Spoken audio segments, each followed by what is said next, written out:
I must say I'm very impressed with the energy and enthusiasm which all of you have brought with you into this room.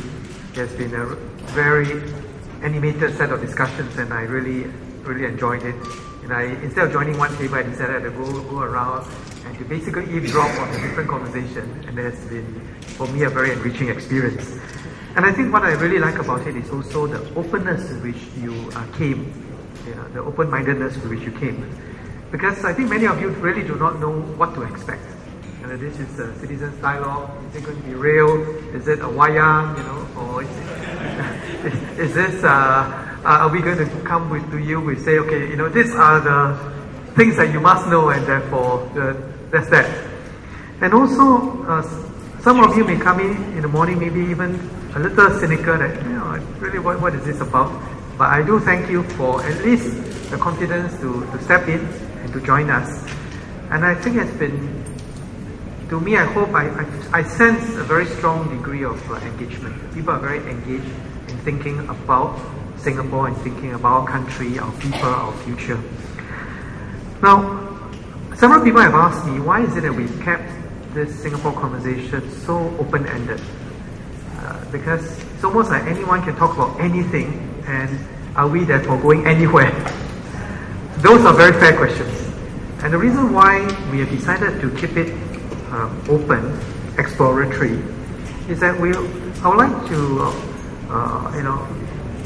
or myself and my colleagues would like to see this as a process for which different ideas can surface, and for which we can get a better feel for what is it that matters most to Singaporeans.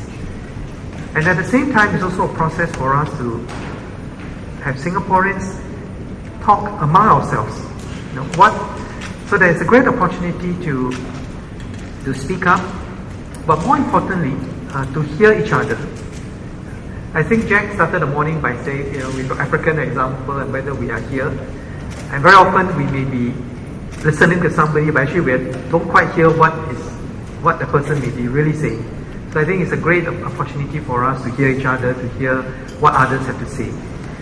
Now, we may not all agree on everything, because in fact this morning you find that all different ideas have surfaced. And it's not possible within a short time to say, let's agree to do X, Y, or Z. I think what is very interesting is, what is very important rather, is that we respect each other's view. Even if we don't agree with each other, we learn to value and respect each other's view. And on certain things which really matter to everyone, certain things where the course of action that we take today is going to shape the future tomorrow, and it's going to shape our future, the future of our children. I think it's very important for us to be able to come together and to agree that yes, this is the direction we would like to go. Of course, we don't have to, it doesn't mean that everybody has to take one particular path, one particular way to succeed and so on. But there are many things that we have to do together as a country. And that is what it means to be a country. And when you think about why countries want to be independent, it's because the people can then take a certain course of action to shape their own destiny. After all, why do we fight so hard to be independent? I mean, why not be part of a bigger country? Why not be part of a colony of someone else, some other big country, and we don't have to make decisions on our own?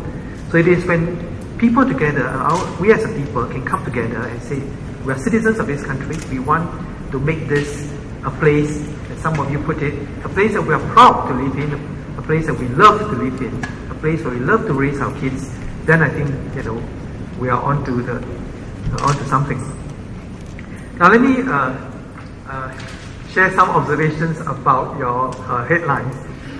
One thing which struck me deeply is that we love to be number one, including being number one in happiness. We are not content to be happy, we want to be the happiest country in the world. And we have a competitive spirit. And I was just thinking to myself as I listened to it that suppose I now start a school ranking system on the happiest school in Singapore. How about that? Yes or no? Yes. My concern will be that we have 367 schools, and if I have one happiest school in Singapore, I would have 366 unhappy schools. And I can't imagine what my principals will be doing to say, boy, are you happy? No. I'm going to have the most unhappy principals in Singapore. Now, something very similar happened in our first, our Singapore committee meeting. We went through the same exercise, and we noticed that two things came out. One was one team came out with exactly the same headline about winning the World Cup, and Fandi Ahmad's son, or one of our footballers' son, being the coach and helping us to win the World Cup. One team came out with, we will host the Olympics because we just hosted the Youth Olympics, and in 20 years' time we'll have the Senior Olympics, and we will host the Senior Olympics. We will show the world what Singapore can do. And we also had one where Singapore was ranked number 1 in a number of different areas. And we sat back and reflected that actually it's very, very interesting that we as Singaporeans, we are not the laid-back people. We do want to make life better. And I suppose if we take number 1, big number 1, as a metaphor for being the best that we can be, together, it is a positive trait. But of course, if we take it that we must therefore rank and measure and do everything that way, then we may end up actually being quite unhappy with ourselves.